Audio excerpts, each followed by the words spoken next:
پہلی بات، ایمان اور توحید کی حفاظت۔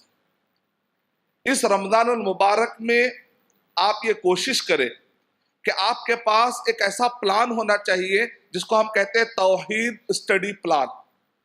اپنے توحید کو مضبوط کرنا اور مسلسل پڑھتے جانا، تعلیم حاصل کرتے جانا، تاکہ ہم اپنے آپ کو شرک سے بچا سکیں، اپنے آپ کو بدعت سے بچا سکیں، اپنے آپ کو شرک سے بچا سکیں، اپنے آپ کو عقیدے کی جتنے بھی گندگیاں ہیں ان سب سے اپنے آپ کو بچا کر صحیح عقیدے کے طرف اپنے آپ کو لانے کی کوشش کرنی چاہیے۔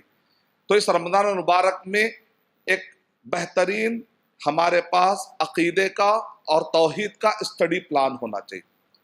کیا اسٹڈی کریں گے آپ؟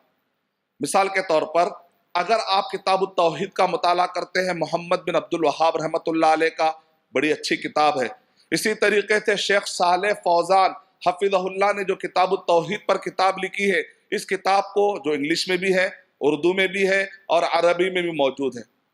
اگر ایک آدمی اس سے بھی زیادہ آگے بڑھنا چاہتا ہے تو صرف اگر توحید الوہیت پر پڑھنا چاہتا ہے تو شیخ صالح فوزان حفظہ اللہ کی کتاب الارشاد الی صحیح الاعتقاد۔ اگر ایک آدمی کہتا ہے کہ نہیں، فرقے بہت زیادہ ہو گئے ہیں، میں اللہ کے ناموں اور صفتوں میں جو تاریخ میں فرقے بھٹک چکے ہیں اور آج کے دور میں بھی جو فرقے بھٹک رہے ہیں، میں اس سے اپنے آپ کو بچانا چاہتا ہوں، تو ایسے وقت پر آپ کو دو کتابوں کا مطالعہ کرنا ہے۔ العقیدہ الحمویہ، ابن تیمیہ رحمۃ اللہ علیہ نے ظہر سے لے کر عصر تک یہ کتاب لکھ ڈالی۔ العقیدہ الواسطیہ، عصر سے لے کر مغرب تک ابن تیمیہ رحمۃ اللہ علیہ نے کتاب لکھ ڈالی۔ اس کتاب کو سمجھنے کے لیے مدینہ طیبہ میں ہم کو 1 سال لگ گیا، مدینہ یونیورسٹی کے طلباء کو سمجھنے کے لیے 1 سال لگ گیا۔ وہ کتابیں ہیں جو ابن تیمیہ رحمۃ اللہ علیہ نے عصر سے لے کر مغرب تک لکھ ڈالی۔ اللہ تعالیٰ ان علماء کرام کو جزائے خیر عطا فرمائے۔ ایک آدمی کہتا ہے کہ میں توحید سے بھی آگے عقیدے کے سارے مباحث پڑھنا چاہتا ہوں، تو پھر عقیدہ اہل السنہ والجماعہ، شیخ ابن عثیمین رحمۃ اللہ علیہ کی کتاب پڑھی، بڑی مختصر ہے لیکن ساری باتیں اس کے اندر کور کرنے کی کوشش کی گئی۔